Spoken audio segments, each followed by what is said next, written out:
जन्मदिन की बहुत बहुत बधाई। और जैसे कि कहा जाता है मैंने मैंने happy returns of the day. आने वाले कई सालों में बहुत सारे जन्मदिन का हिस्सा बने, ऐसी मेरी इच्छा है। और इस खास मौके पर इतनी इज्जत और इतने नाम से बुलाने के लिए आदित्य मोदी साहब का बहुत बहुत शुक्रिया।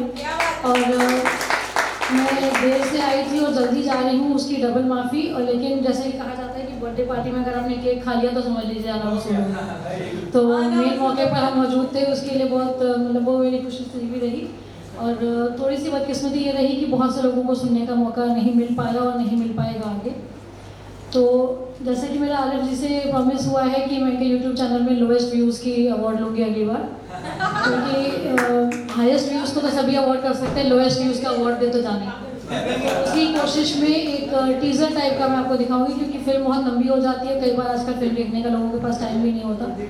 तो फिल्म के ट्रेलर के तौर पर, जैसा कि मेरे तारुफ में कहा गया था कि जो शुरुआती लिखते हैं या जो यंग लोग हैं लिखना चाहते हैं उनकी मदद करने के लिए मैं हमेशा हाजिर हूँ। तो इस तरह बिल्कुल इत्तेफाक रखती हूँ कि जिसको भी कोई तरह की हेल्प चाहिए हो तो वो मुझे कॉन्टैक्ट कर सकते हैं। और दूसरी बात जो मेरे इंट्रोडक्शन में कही गई थी कि हिंदी, इंग्लिश, उर्दू हर भाषा में थोड़ी सी पकड़ है, तो पकड़ कितनी है वो तो आप बताएंगे, बाकी कोशिश तीनों भाषा में है। तो उसकी मैं छोटी सी झलक दूँगी कि सबसे पहले बरसात के मौसम को देखकर सबसे पहले शायद उर्दू ही आती है मन में।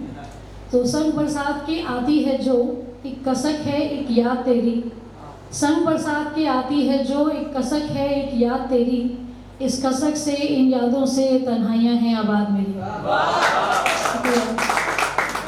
और हिंदी में कविता लिखना हो तो कविता और क्या लिखेगी, तो मैंने कविता पर ही लिखा था कुछ, कि अक्सर लोग मुझसे पूछते हैं कि कविता तू कौन है, कविता तू क्या है, तेरा कवि है कौन, कब तक इन सवालों पर तू रहेगी मौन। खुशी में लिखी या फिर उदासी की है कविता, बता भी दे तू किस कवि की है कविता।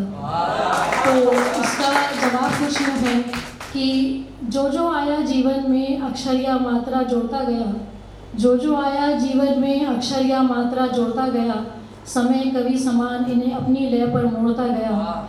मैं तो कल भी चुप थी और आज भी मौन हूँ, मैं तो कल भी चुप थी और आज भी मौन हूँ। आएगा समय मेरा तो बताएगा मैं कौन हूँ, आएगा कवि मेरा तो बताएगा मैं कौन हूँ।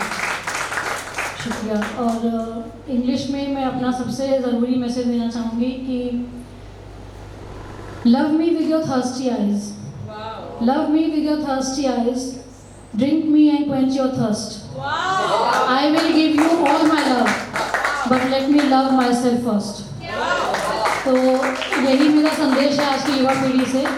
आज तो यहाँ कुछ कम देखने को मिला, बट अक्सर ओपन माइक में टूटे दिल की और एक तरफा मोहब्बत की शायरी बहुत सुनने को मिलती है। तो उससे थोड़ा सा मुझे दुख होता है कि लड़कों से, लड़कियों से, सभी से मेरी गुजारिश है कि पहले खुद से प्यार कर लो, थोड़ा सा माँ बाप के साथ समय बिता लो, इस मोहब्बत के लिए दुनिया पड़ी है। और यकीन मानो माँ बाप की चुनी हुई मोहब्बत से शादी करोगे तो शायद ज़्यादा सुकून में रहोगे, और कुछ नहीं तो शादी नहीं चली तो इल्ज़ाम उन पे सर पर डाल पाओगे। शुक्रिया।